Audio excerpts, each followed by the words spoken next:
У нас очень много среди чувашей актеров и певцов. Но вот ни один из них вообще не хочет переводить, допустим, с русского языка на чувашский язык мультфильмы. Ни один. Вообще не вижу, вообще нигде не вижу, вообще не вижу. Вот где посмотрел бы в Ютубе, еще где-нибудь. Нету вообще. Английский переводится, дублируется на русский язык.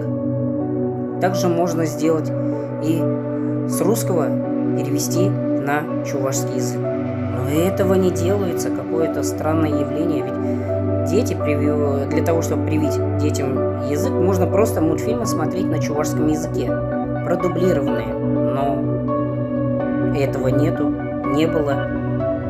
Будет ли? Вот в чем вопрос. Нету у нас вроде, как бы сказать, таких